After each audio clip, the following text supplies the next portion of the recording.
Hi there, I'm your Runha with Our Daily Planet, and today we're so thrilled to have Scott Ressler of National Geographic with us. And Scott just finished work on his first feature-length film, The Last Ice. And this is really an incredible film, and we wanted to talk a little bit more with him about the process of making this. So, Scott, thank you so much for joining us. Thank you for having me. And I wanted to ask, what inspired you making this film, and what was kind of your experience with with the concept? Sure. Well, I've been making conservation films at National Geographic for about 7 years.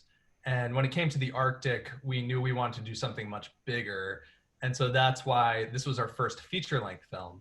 The genesis of it, it started out being sort of the typical wildlife and science documentary about sea ice melting and polar bears. But very quickly, it evolved into a film about communities and Inuit who are really trying to balance a traditional way of life with the future, which is completely unknown as the sea ice melts and you have all these outside entities coming in trying to profit off of it. So the way the film started was much different from where it ended up, but it was an evolution and a necessary one. And I think the final product really goes beyond a lot of headlines. So the film there are a lot of different threads, and we try to give a really broad picture of all these different elements, but it really follows two young Inuit, Matli Okalik, who is an Inuit youth activist in Nunavut in Canada. And then on the other side of the water, you have Alakatsiak Perry, and he's in Greenland and he's a young hunter. Both of them are struggling to figure out what's going to happen with their future. For Alakatsiak, it's very immediate with the ice melting because he is reliant on hunting and it's part of his culture and what he's trying to learn.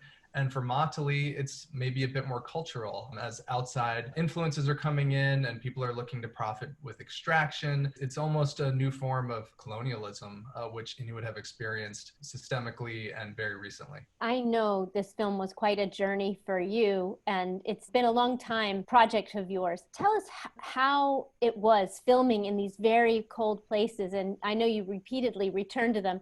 What was that like? How cold was it? And what was the most incredible thing you personally witnessed while you were out there on the ice? So in terms of the cold, it was cold. I like the cold, and I thought going in sort of gung-ho as someone who loves the winter and loves skiing and all these things, but I don't know cold. I found that out very quickly. I think minus 40 Celsius was the coldest it was when I was out there, which when you do the conversion to Fahrenheit is also minus 40 Fahrenheit. It's where the two meet.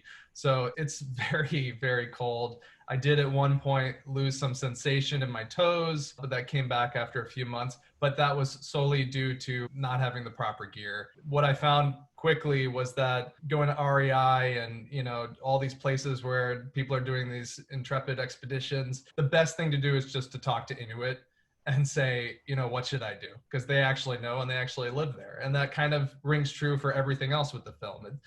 I think we all have an impression of what's going on in the Arctic. And then in terms of the most memorable or beautiful thing I saw when I was up there, we camped out on the ice on Lancaster Sound in Nunavut for about 8 weeks.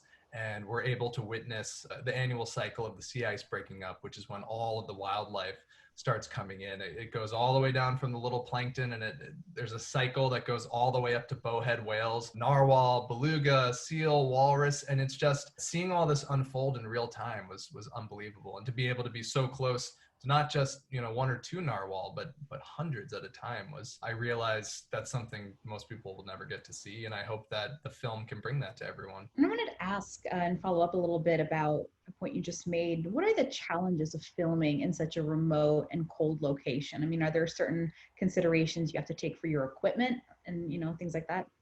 Yeah, in terms of filming in the cold, the challenges are actually kind of mundane. They're silly things that you wouldn't have expected.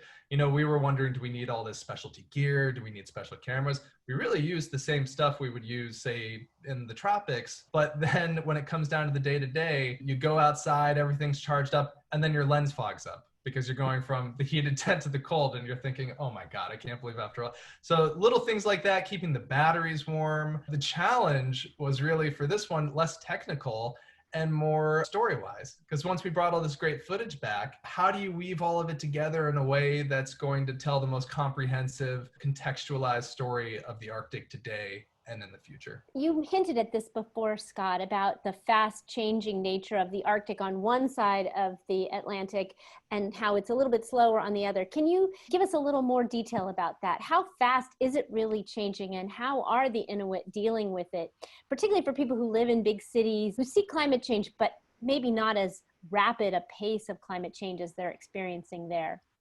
Sure. Well, the Arctic's warming twice as fast as anywhere else on the planet. And Inuit have been ringing the alarm bells about this for as long as climate scientists have. Obviously, they're seeing in a single lifetime, and sometimes less for some of the hunters, glaciers not going out to the same distances they used to by huge factors. Or, what's really tragic and is happening across the Arctic is hunters who used to be able to read the ice and read the weather and pass this information on. That information is very quickly not accurate anymore, and you have seasoned hunters falling through the ice, and some dying because of it. There's an immediacy for a lot of Inuit, not all Inuit, but for a lot of Inuit who are out on the ice and on the land to see how quickly these things are changing and how it's impacting their day to day. I think that for people in big cities in the South, as they would say, which is the rest of the world, we obviously have a bit more of a disconnect. We look at the wild and nature as maybe another place or somewhere we go on the weekend or something we're disconnected from.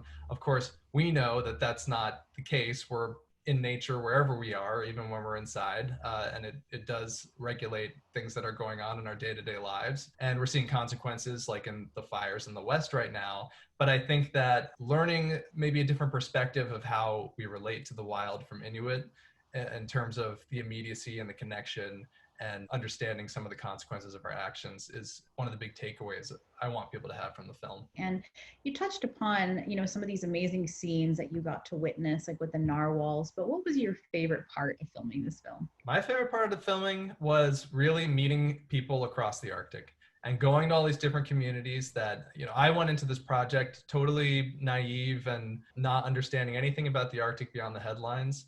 And flying into one community and thinking to myself, oh, okay, so this is how things are in the Arctic. And then you fly to the next community and it's completely different. Or you talk to the person 2 doors down and it's a completely different view of things. This idea that the Arctic's this other place and it's remote, it's magical, all those things are true, but it's also very much a place where people live, and you have people with as many varied opinions on things as anywhere else. But I think the important thing is that as decisions are being made about what to do in the Arctic and how things will look for its future, Inuit are really the ones who should be leading that charge, not outside governments, not outside corporations. So that touches on kind of another question for you, Scott. And I know you're a filmmaker, not a policy person, but what do you think the Inuit hope for in the Arctic? What do you think, given that we are in climate change, it's not something that we can turn back very easily anymore. Do you think that there are good policy solutions for the Arctic that became apparent that maybe the Inuit are hoping for? I can't speak for what Inuit want, but I think the big thing the film's trying to get across, and that I would like to say, is that Inuit-led governance, Inuit first in terms of consultation and involvement. Inuit, like a lot of indigenous groups, feel that in the past, they've been maybe added into consultation at the last minute as sort of a token way of checking a box, or, being propped up for photo ops or whatever have you.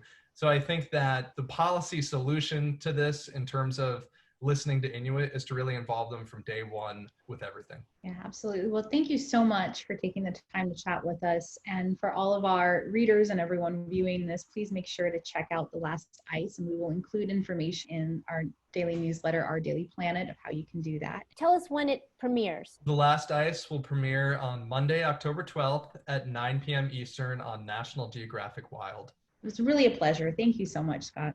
Thank you for having me. Appreciate it.